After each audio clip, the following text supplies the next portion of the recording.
আরে ওই পোড়ামুখী, তোর দ্বারা একটা কাজও ঠিকঠাক ভাবে সম্পূর্ণ হয় না। তোকে এই বাড়িতে রেখেছে কিসের জন্য সেটাই তো বুঝে পাই না। ভুল হয়ে গেছে মা, আমি এখনই সব করে দিচ্ছি, আপনি চিন্তা করবেন না। চিন্তা করব না মানে? কোনো কাজ তোর দ্বারা হয়? এই মোটা শরীর নিয়ে নড়তে চড়তে পারিস না? সেই কখন থেকে অপেক্ষা করছি খাবারের জন্য, আর এখনো খাবার দেওয়ার নাম নেই। আমি মোটা, সেটা কি আমার দোষ? আপনি আমাকে বারবার মোটা কেন বলছেন? আবার আমার মুখের উপর কথা বলছিস? দাঁড়া আজকে। মা, ছেড়ে দিন মা, ছেড়ে দিন। আমি আপনাকে বলছি, আমি আর আপনার মুখে মুখে তর্ক করব না। এখন থেকে সব কাজ ঠিকভাবেই করব। তোকে নিয়ে আমার যত যন্ত্রণা, সংসারের অশান্তির একমাত্র কারণ হলি তুই। তোকে আজকে ছাড়া যাবে না। আমার লাগছে মা, আমার প্রচন্ড যন্ত্রণা হচ্ছে। আমাকে ছেড়ে দিন মা, ছেড়ে দিন। ছেড়ে দেওয়ার জন্য তো আজকে তোকে ধরিনি, আজকের একটা হেস্তনেস্ত করেই ছাড়বো। আমি আপনার পায়ে ধরছি মা, আমাকে ছেড়ে দিন। আমি এখনই আপনার জন্য খাবার নিয়ে আসছি। এখন থেকে আর খাবারের জন্য অপেক্ষা করতে হবে না। আজকের মতো তোকে ছেড়ে দিলাম, এরপরে যেন কোনোদিনও আমার মুখে মুখে তর্ক করতে না দেখি। যেদিন করবি সেদিনই এই বাড়িতে তোর শেষ দিন হবে। কি হলো কি? খাটের উপরে দুপা তুলে বসে আছে কেন? খাবার কে দেবে শুনি? সারাদিন খাটাখাটনি করে রাতে এসে তোমার এই নাটক দেখতে ভালো লাগে না? আমার শরীরটা আজকে ভালো নেই গো, সারা শরীর ব্যথা করছে। তুমি একটু খাবারটা নিয়ে খাবে? দিন দিন এমন ফুলতে থাকলে শরীর ব্যথা তো করবেই। এত করে বলি একটু অল্প খাও অল্প খাও, আমার কথা শুনছই না। কোনোদিন যেন দেখি খাবারের সাথে পুরো বাড়িটাকেও খেয়ে ফেলেছো যত সব। এটা তুমি কি কথা বললে? তোমার মা আমাকে ঠিক মতো খাবার দেয় না, আমি সেই খাবার খেয়েই দিন কাটাই। আর তুমি বলছো আমি বেশি খাই? বেশি না খেলে দিন দিন এত মোটা হচ্ছ কিভাবে? মাকে বলতে হবে তোমার খাবারের পরিমাণ আরো কমিয়ে দিতে। গ্রামে আমি মুখ দেখাতে পাচ্ছি না তোমার জন্য। আমি তো খাবারের জন্য মোটা হই না, আমার ভিতরে হয়তো কোনো রোগ আছে, যার কারণে আমি দিন দিন এমন হয়ে যাচ্ছি। নিজের ওজনে নিয়ন্ত্রণ করতে পারছি না। রাখো তো তোমার ঢঙের কথা। যত যাই বলো না কেন, তুমি মোটা হচ্ছ খাবারের কারণে। এত খাও কেন তুমি? এই যে আমরা খাচ্ছি না, কত সুন্দর আছি, তুমি সেটা দেখতে পাও না? আমার কপালই খারাপ, তোমার মতো একটা স্বামী পেয়েছি যে স্ত্রীর সমস্যা বোঝার চেষ্টা করে না, আরও তাকে সব সময় অপমান করে। কে বলেছে তোমার কপাল খারাপ? কপাল খারাপ তো আমার, যে তোমার মতো একটা মোটা মেয়েকে আমি বিয়ে করেছি। লজ্জায় আমার নাক কাটা গেল। বন্ধু বান্ধবের কাছে মুখ বড় করে কথা বলতে পারি না যত সব।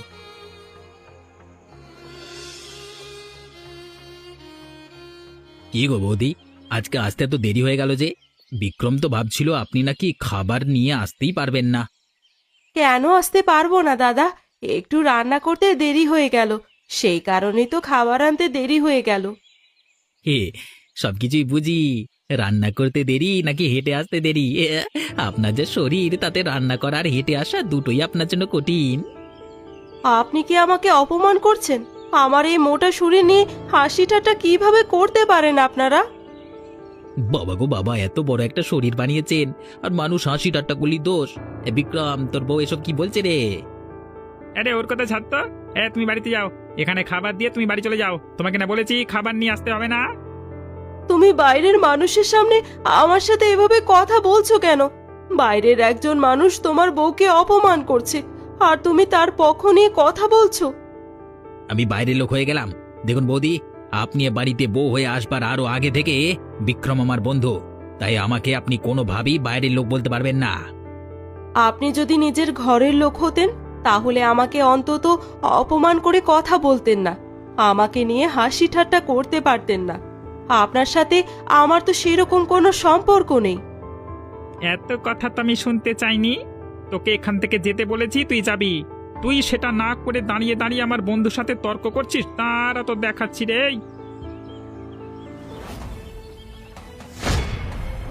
রে তুই রে কি করে ফেললি? ধর ধর ধর ধর, বৌদিকে ধর, বাড়িতে নিয়ে যাই বাবা। বাবা, তোমাকে কতদিন ধরে বলেছি মাকে একটু ডাক্তার দেখাও। মায়ের আজকে এই অবস্থা শুধুমাত্র তোমার কারণে। এ আমার দোষ নেই রে, তোর মা নিজের অপরাধের শাস্তি পেয়েছে।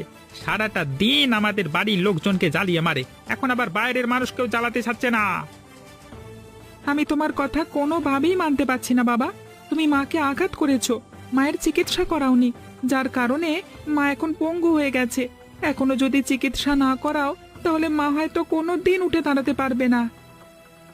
তোর মায়ের জন্য তোর এত চিন্তা থাকলে তুই নিজেই কিছু কর, আমার চিন্তা নেই, তাই আমি কিছু করতে পারবো না। যথাযথ আমার ভাবতেও অবাক লাগছে যে তুমি আমার বাবা। তুমি যদি আমার বাবা না হয়ে অন্য কেউ হতে না, তাহলে দেখতে আমি কি করতাম। কি করতিস রে তুই? এই মুখে মুখে বড় বড় কথা। যেমন তার মা তেমন তার ছেলে, ছেলেটাকে ভালো কোনো শিক্ষা দিতে পারলো না। তুমি আমাকে যা বলার বলো, আমার ছেলেকে নিয়ে কোনো ধরনের বাজে কথা বলবে না। আমার ছেলেটা তোমার মতো অমানুষ হয়নি। বাহ, দুজনের মুখেই তো দেখছি বুলি ফুটেছে। ঠিক আছে, যত খুশি বকে যাও। খুব শীঘ্রই এ বাড়ি থেকে তোমাদেরকে বের করবার ব্যবস্থা করছি। তোমরা যা খুশি তুমি সেটাই করে নাও।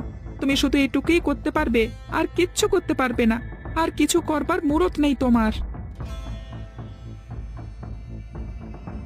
এটা তুই কি করলি বাবা? তোর বাবাকে রাগিয়ে দিলি, এখন যেন আবার কি করে না বসে। তোর বাবার সাথে এরকম ধরনের আচরণ আর করবি না। নাও মা, আমি তোমার জন্য এই ব্যবস্থাটা করে দিলাম। এখন আর তোমাকে এ পা নিয়ে বাইরে গিয়ে কাজ করতে হবে না। ঘরের ভেতর থেকেই তুমি হালকা পাতলা পরিচর্যা করতে পারবে। বাকিটা আমি তো আছি। তুই কেন এসব করতে গেলি বাবা? তোর বাবা আর দিদিমা জানলে তাহলে আমাকেই দোষারোপ করবে। করলে করুক, তাই বলে তোমার এমন অবস্থা নিয়ে আমি তো বসে থাকতে পারি না। আমি যদি আরো একটু বড় হতাম তাহলে চাকরি বাকরি করে তোমার চিকিৎসা করানোর ব্যবস্থা করতাম। এটা ভেবেই আমার শুধু একমাত্র সুখ যে তুই তোর বাবা আর দিদিমার মতো হোসনি। তুই আমার মতো হয়েছিস, তুই আমার দুঃখ বুঝিস। আমি বুঝি না বাবা এমন কেন। দাদিমা না হয় যা খুশি তাই বলতে পারে, তাই বলে বাবাও এমন করতে পারে? সবে তো শুরু আমার এই অসুস্থতা, ধীরে ধীরে বাড়তে থাকলে আরো কত কি যে হবে সেটা দেখতে পাবি। আমি তোমার কিচ্ছু হতে দেব না মা, আমি তো আছি। তোমার ছেলে যতদিন বেঁচে আছে তোমার চিন্তা করবার কোনো কারণ নেই। আমার তো তোকে নিয়ে চিন্তা। যদি এই বাড়ি থেকে বের করে দেয়, তোকে নিয়ে আমি কোথায় যাব? তোমার ছেলে কিন্তু এখন আর ছোট নেই, একটু হলেও বড় হয়েছে। নিজের দায়িত্ব সহ মায়ের দায়িত্ব একটু হলেও নিতে পারবে। পাগল ছেলে একটা। তুই সাবধানে থাকিস, দেখিস তোর দিদিমা আবার আমাকে রেখে তোর উপর অত্যাচার শুরু না করে দেয়। বিক্রম বাবা, তুই বউ নিয়ে চলে এসেছিস। আয় বাবা আয়, আমি তোদের জন্যই অপেক্ষা করছিলাম বরণ ডালা নিয়ে। দেখুন, এসব বরণ করতে হবে না। আমার একদম এসব ভালো লাগে না। আমাকে একটু ভিতরে যেতে দিন, আমার বড্ড ক্লান্ত লাগছে। মায়ের সাথে তুমি এভাবে কথা বলছো কেন? তুমি তো সবে মাত্র বাড়িতে এসেছো, বারণ তো করতেই হবে। এইভাবে কথা বলবো না তো কিভাবে কথা বলবো? আমি এইভাবেই কথা বলি। আমাকে এই বাড়িতে রাখতে হলে আমার এই কথা শুনেই রাখতে হবে। আচ্ছা বাবা, তোমরা এত ঝগড়া করছো কেন? তাতে এমন কি হয়েছে? বরণ করতে শুধু কয়েক মুহূর্তই লাগে। একটু দাঁড়াও, আমি নাম মাত্রই বরণ করে তোমাকে ঘরে তুলছি। দেখুন না, আমি সেই অনেক দূর থেকে এসেছি। আমাকে কিছু খাবার থাকলে খাবার দিন, না হলে আমার জন্য খাবার বানিয়ে নিয়ে আসুন। বানিয়ে দিয়ে আসবে মানে? এ বাড়ির বউ, এখন থেকে তুমি রান্নাঘরের সমস্ত দায়িত্ব তোমার। আমার মা কোনো কাজ করতে পারবে না। আমি এই বাড়ির বউ, আর তোমার মা কি এই বাড়ির বউ না? তোমার মা কি এই বাড়ির মেয়ে? আমাকে যদি কাজ করে খেতে হয় তাহলে তোমার মাকেও কাজ করে খেতে হবে। আচ্ছা বাবা, আর ঝগড়া করো না তোমরা। নতুন বউ এসেছে। বিক্রম, নতুন বউ কি রান্নাঘরে যাবে? আমি এখনই খাবার নিয়ে আসছি। তুমি একটু বিশ্রাম নাও বৌমা। আমি বিশ্রাম নিতে পারবো না। আগে আমাকে খেতে হবে, তারপরে বিশ্রাম নিতে হবে। দেখবেন খাবার আনতে যেন দেরি না হয়, তাহলে কিন্তু আমার মাথা ঠিক থাকবে না।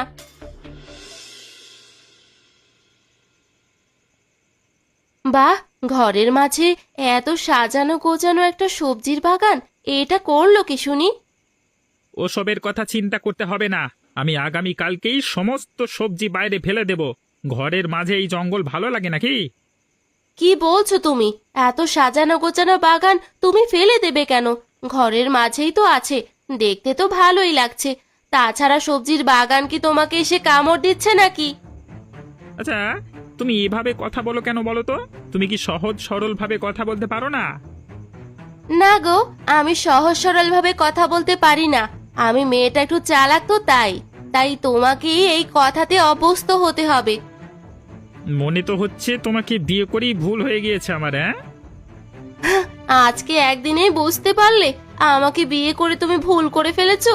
যাই হোক, এই সবজির বাগান কোথাও যাবে না। আমি আজকে থেকে এই সবজির বাগানের দায়িত্ব নিলাম। দায়িত্ব নিলে মানে? এই সবজির বাগানের কারণেই তো আমার বউকে আমি বাড়ি থেকে বের করে দিয়েছি। গ্রামের মানুষজন হাসি ঠাট্টা করছে এই সবজির বাগান নিয়ে। গ্রামের মানুষজন হাসি ঠাট্টা করছে তাতে আমার কি? আমি কি তাদেরটা খাই নাকি তাদেরটা পড়ি? তাদের হাসিটা শুনে আমাকে সেই অনুযায়ী কাজ করতে হবে।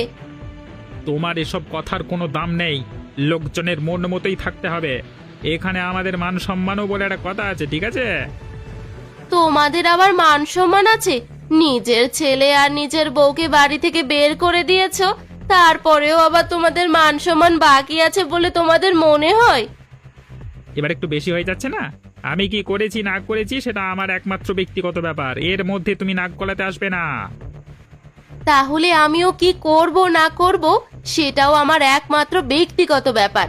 এর মধ্যে তুমি নাক গলাতে আসবে না। আজকে থেকে এই সবজির বাগানের পরিচর্যা আমি করব। ও বৌমা, আজকে তো বিক্রম বাজারে যায়নি, তাহলে তুমি এই কটা শাকসবজি কোথা থেকে পেলে? কেন মা, ঘরের মাঝে যে সবজির বাগান আছে সেখানেই তো টাটকা শাকসবজি রয়েছে, আমি সেখান থেকেই নিয়ে এসেছি। এখনো ওই সবজির বাগান আছে? বিক্রমকে বললাম ওই সবজির বাগান তুলে ফেলে দিতে, এখনো ও করেনি। এই কাজটা করতে চেয়েছিল, তবে আমি করতে দিইনি। আমি চাই সবজির বাগানটা থাকুক। আমি এই সবজির বাগানের পরিচর্যা করব। দেখো বৌমা, এর আগে বিক্রমের বউটা একই কাজ করেছিল। গ্রামের মানুষজন ওকে নিয়ে হাসি ঠাট্টা করত। সেটা সহ্য করতে না পেরে বাড়ি থেকে বের করে দিতে বাধ্য হয়েছিলাম আমরা। আর একই কাজ তুমিও করছো। আপনাদের কপাল ভালো ছিল যে আগের বউটা সহজ সরল ছিল। আমি সহজ সরল নই, তাই আপনাদের কথা আমি মানতে পারবো না। এবার কিন্তু বেশি হয়ে যাচ্ছে। আমি তোমার শাশুড়ি মা, আমার সাথে কিভাবে কথা বলতে হয় সেটা তুমি জানো না? বাড়ির বউদের সাথে কিভাবে ব্যবহার করতে হয় সেটাও আপনাদের জানা নেই। সেটা নিয়ে আমি আপনাদের একবারও কথা শোনাইনি। আজকে বিক্রম আসুক, তোমার নামে যদি আমি বিচার না দিয়েছি। আপনার ছেলে এলে আপনার ছেলেকেও জব্দ করব আমি। আর আজকে থেকে এই বাড়ির সমস্ত কাজকর্ম আপনি করবেন, না হলে আপনাকে এই বাড়ি থেকে আমি বের করে দেব। কি এত বড় কথা? আমার বাড়ি থেকে আমাকেই বের করে দেওয়া হবে? আপনি ভুলে যাবেন না, আপনাকে এই বাড়ি থেকে বের করে দিতে আমার শুধুমাত্র কয়েক মুহূর্ত লাগবে। আর আপনার ছেলে আমার মুখের ওপর কোনো প্রতিবাদও করতে পারবে না। আর পারছি না রে বাবা, সারাদিন এই বাড়ির সমস্ত কাজ করতে হয়। তোর বউ এই বাড়ির একটা কাজ হাত দিয়ে স্পর্শ পর্যন্ত করে না। আমি কি করব মা? ও আমাকে ওই একই অবস্থায় রেখেছে। বাড়িতে এলে শান্তি নেই, বাড়ি থেকে বের হলেও শান্তি নেই। কি করব? জেনে শুনে একটা দরজাল মেয়েকে বউ বানিয়ে নিয়ে আসলাম এই বাড়িতে। এর থেকে আগের বউটাই ভালো ছিল, বাড়ির সমস্ত কাজ ঠিকঠাক ভাবেই করতো। এখন এসব কথা কেন বলছো? তখন তো এই বইয়ের নামে নানান রকম বিচার দিতে। বাড়ির কাজ করতে পারে না, এন করতে পারে না, ত্যান করতে পারে না। এই এখন বুঝলে তো? তুই আমার দোষ দিচ্ছিস কেন? এতে আমার একার দোষ আছে নাকি? তুই নিজেই তোর ছেলেকে আর তোর বউকে বাড়ি থেকে বের করে দিয়েছিস। তোমার জন্যই তো দিতে বাধ্য হয়েছি। তুমি আমার কানে বিষ ঢেলে ঢেলে আমার বউয়ের বিরুদ্ধে মনটা বিষিয়ে দিয়েছো। সবই আমার কপাল রে। এখন আমি কি করব, কোথায় যাব? এই বউকে বাড়ি থেকে বেরও করে দিতে পারছি না। বারবার শুধু বউকে বাড়ি থেকে বের করে দিলে গ্রামের মানুষজন আমাদেরকে গ্রাম থেকে বের করে দেবে। তাহলে তুই তোর বউকে একটু বোঝা, আমাকে দিয়ে যেন এত কাজ না করায়। আমি বুড়ো মানুষ, এত কিছু করতে পারছি না, সারা শরীর ব্যথা করে আমার। আমি তো বোঝানোর চেষ্টা অবশ্যই করব। তোমার বৌমা বুঝলে তো দেখা যাবে, তারপর তোমার পরিবর্তে আমাকে ঘরের কাজে লাগিয়ে দিয়েছে। যদি সেটা হয় তাহলে তুই সেটা কর। এই বাড়ির কাজকর্ম আমি আর করতে পারছি না, তুই এই বাড়ির কাজকর্ম কর। পাগল নাকি? বাইরে এত কাজ পড়ে আছে, সেগুলো না করে বাড়ির কাজ করব? এসব কিছু আমি করতে পারবো না। আমি শুধুমাত্র বউকে বোঝানোর চেষ্টা করতে পারি। কিরে বিক্রম, নতুন বিয়ে করেছিস, এখন থাকবি তুই আনন্দ উৎফুল্লে? এই মাঝে মধ্যেই দেখি তুই কেমন মন মরা হয়ে বসে আছিস, কারণটা কি বে? কি আর বলবো বল, সব হলো আমার কপাল। নতুন বিয়ে করেছি কিন্তু কপালে কোনো শান্তি নেই রে। কেন শান্তি পাচ্ছিস না কেন? আমার বউ হলো একজন দজ্জাল মহিলা। আমি ঘরেও শান্তি পাই না, বাইরেও শান্তি পাই না। ঘরে থাকলে বিভিন্ন কারণে আমার দোষ হয়, আবার বাইরে গেলে বলে বাইরে গেলাম কেন। তাহলে তো আগের বউটাই ভালো ছিল রে, এই বউটা কেন নিয়ে এসেছিস তুই? সব কথাইতে তুই জানিস বল? এখন মাকে দিয়ে সারা বাড়ির কাজ করাচ্ছি, আমি যে কি করব, কোন দিকে যাব সেটাই বুঝতে পারছি না। এখন মনে হচ্ছে সবকিছু আমার কারণেই ঘটেছে। সেদিন আমি যদি বৌদিকে ওভাবে না রাগিয়ে দিতাম, তাহলে এত ঘটনা ঘটতো না। ওসব কথা বাদ দে, আমাদেরও কম ভুল ছিল না। আমরাই বুঝতে পারিনি, শুধুমাত্র ও মোটা বলে ওকে আমরা কেউই সহ্য করতে পারতাম না, কিন্তু মানুষটা ভালো ছিল। আমাকে ক্ষমা করে দে ভাই, আমার উচিত হয়নি তোর বউকে নিয়ে এভাবে হাসি ঠাট্টা করার। তোর বউ তো ইচ্ছে করে এমন ধরনের শরীর বানায়নি, তাই না? ঠিক বলেছিস, তখন আমাকে বারবার করে বলেছিল ওর হয়তো কোনো রোগ আছে, এ কারণেই ও দিন দিন এমন ফুলে যাচ্ছে। আমি ওর কথায় কোনো পাত্তাই দিইনি। তাহলে এখন কি করবি রে? এ বউকে কিভাবে বাড়ি থেকে বের করবি? জানি না রে কিভাবে বের করব। বের করতে গেলে এই বউ আমাদেরকে ছাড়বে না। তবুও দেখি কোনো উপায় বের করা যায় কিনা, নাহলে এই পোড়া কপাল নিয়ে সারা জীবন কাটাতে হবে। আমার ভুল হয়ে গেছে বৌমা, আমাকে ক্ষমা করে দাও। আমি এমন ধরনের কাজ আর কখনো করব না। আর কখনো করার সুযোগও পাবেন না মনে হয়, কারণ আপনাকে আমি এখন এই মুহূর্তে এই বাড়ি থেকে বের করে দিচ্ছি। বের করে দিচ্ছ মানে? এটা আমার বাড়ি, আমার ছেলের বাড়ি। এই বাড়িতে থাকবো না তো কোথায় থাকবো? কেন রাস্তায় থাকবেন? বড় বউ আর তার ছেলেকে বাড়ি থেকে তো বের করে দিয়েছেন, এটা তো তাদেরও বাড়ি ছিল। ওরা যখন রাস্তায় থাকতে পারছে, তাহলে আপনি কেন পারবেন না? সেটা আমি ভুল করেছি, আমি আমার ভুলের প্রায়শ্চিত্ত করছি, অনুশোচনা করছি। শুধুমাত্র অনুশোচনা করলেই তো আর হবে না, নিজেকেও একটু শাস্তি ভোগ করতে হবে। আপনাকে আমি আর এই বাড়িতে রাখতে পারছি না মা। কেন রাখতে পারবে না? আমি তোমার কি ক্ষতি করেছি? এই যে আপনি বুড়ো হয়ে গেছেন, কোনো কাজ ঠিকমতো করতে পারেন না, উল্টো আপনাকে আমার সেবা করতে হয়। এসব আমি নিতে পারছি না। এই বাড়ি আমার, আমি অনেক কষ্ট করে এই বাড়ি গড়ে তুলেছি। এই বাড়ি ছেড়ে আমি কোথাও যাব না। তবে রে, এতক্ষণ ভালোভাবে কথা বলেছি, গায়ে লাগেনি। সোজা আঙ্গুলে ঘি না উঠলে আঙ্গুল একটু বেঁকাতে হয়। এটাই হচ্ছে তোর প্রাপ্য জায়গা। তুই যে অমানবিক অমানসিক অত্যাচার মানুষের উপর করেছিস, তা আমি ভালোভাবেই বুঝতে পারছি। তার প্রাপ্য শাস্তি আমি তোকে দিলাম। এই যে আমাকে বাড়ি থেকে বের করে দিয়েছিস, আমার ছেলে তোকে ছাড়বে না। আমার ছেলে তোকে বাড়ি থেকেই বের করে দেবে, তুই দেখে রাখিস।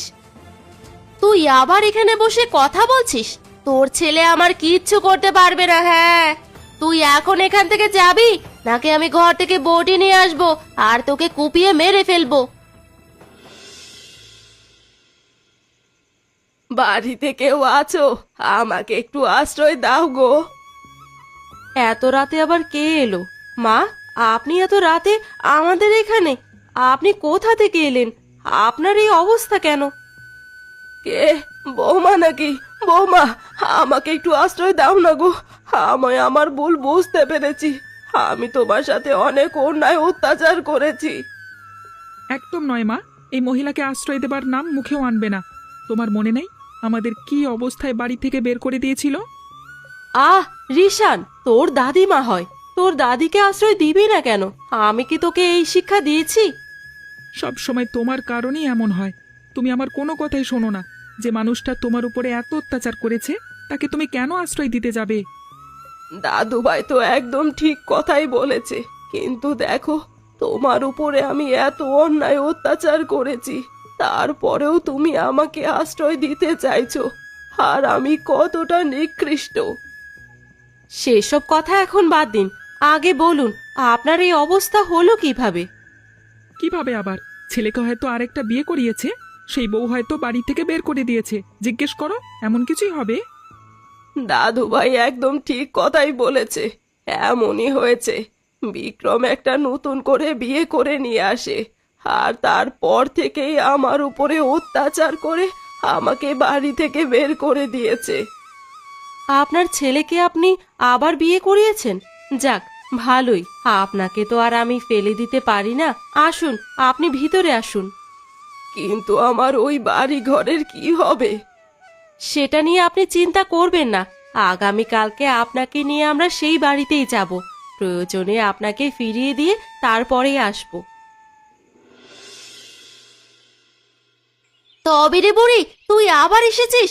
তোকে একবার এই বাড়ি থেকে আমি বের করে দিয়েছিলাম না, এবার আবার কাদেরকে ধরে নিয়ে এসেছিস? অঞ্জলি, তুমি ফিরে এসেছো গো। মাকে তুমি কোথায় পেলে? মাকে আমি কত খুঁজেছি কিন্তু পাইনি। আমার তো ভাবতেও লজ্জা লাগছে যে তুমি তোমার ছেলের বউ বাদ দাও, মায়ের খেয়াল পর্যন্ত রাখতে পারছো না। তার মানে এটাই তোমার বড় বউ আর এই তোমার ছেলে, তাই তো? এ কি আনন্দ, তুই পুলিশ নিয়ে বাড়িতে এসেছিস কেন? কি হয়েছে? মনে হচ্ছে আমার গোপন সবকিছুই প্রকাশ হয়ে গেছে। একদম ঠিক বলেছেন আপনি। আপনার এখন আর কিছুই গোপন নেই। বিক্রম, তোর এই বউ চোরা কারবারির সাথে যুক্ত। পুলিশের হাত থেকে গা ঢাকা দেওয়ার জন্য তোদের বাড়িতে এভাবে আশ্রয় নিয়েছিল আর তোকে ঘুঘু বানিয়েছিল। কি বলছিস এসব তুই? কিন্তু আমরা তো দেখে শুনে তারপর বিয়ে করে নিয়ে এসেছিলাম। আমি সব কিছুই সাজানো নাটক রে। তোর বইয়ের ব্যবহারে সন্দেহ হবার পর আমি খোঁজ লাগাই, খোঁজ লাগানোর পর এত কিছু জানতে পারি। হয়েছে হয়েছে, এটা নিয়ে আর এত আলোচনা করতে হবে না। আমি পুলিশের হাতে ধরা দিচ্ছি। শোনো বোন, এই পৃথিবী খুবই নিষ্ঠুর। তুমি যতটা নরম হবে, পৃথিবী ততটাই গরম হবে। কখনো ভাববে না আশেপাশের লোকজন তোমাকে নিয়ে কি ভাবছে। তোমার মনে যা চাইবে তুমি সেটাই করবে। লোকজন তোমাকে যতটা খারাপ মনে করে, তুমি আসলেই ততটা খারাপ নও। কিছু কিছু মানুষের জন্য খারাপ হতেই হয়। যাই হোক, তোমার সবজির বাগান আমি যত্ন সহকারে রেখে দিয়েছি। এবার থেকে তুমি আবার সবজির ব্যবসা শুরু করো। শোনো বাবা, তুমি অন্তত তোমার বাবার মতো মেরুদণ্ডহীন হবে না। সব সময় মায়ের খেয়াল রাখবে। আর যদি কখনো বিয়ে করো, বিবেক দিয়ে ভাবার চেষ্টা করবে কোনটা ঠিক আর কোনটা বেঠিক। সবাই ভালো থেকো। মা, আমাকে ক্ষমা করে দিবেন আপনার উপরে অত্যাচার করার জন্য। আপনাকে সঠিক পথে ফিরিয়ে আনার জন্য আমার হাতে আর কোনো উপায় ছিল না। চললাম আমি। শেষমেশ মায়ের ঘরের সবজির বাগান উঠান পর্যন্ত পৌঁছে গেল বলো। এখন তো গ্রামের সবাই প্রশংসা করছে। সবাই বলছে মোটা বউয়ের সেই ঘরের সবজির বাগান এতটাই জনপ্রিয় হয়েছে যে এখন জমিতেও সবজির বাগান করার কথা বলছে সবাই। সবকিছুই আপনাদের জন্যই হয়েছে। আমি একা কখনোই এ কাজ করতে পারতাম না। সব থেকে বড় অবদান আমার ছেলের। আর একজনের অবদানের কথা আমি কখনোই ভুলতে পারবো না, সেটা হলো আরাধ্যা। ঠিক কথাই বলেছ তুমি। মেয়েটা যতই যাই করুক না কেন, আমাদেরকে ভালো পথে ফিরিয়ে দিয়ে গেছে। এবার থেকে আমার মা মোটা হবার কারণে আর কারোর কোনো কটূক্তি শুনবে না। নিজের পায়ে দাঁড়িয়ে নিজের জন্য নিজেই প্রতিবাদ করতে পারবে। তাছাড়া এ সমাজে মোটা হওয়া কোনো অপরাধ নয়।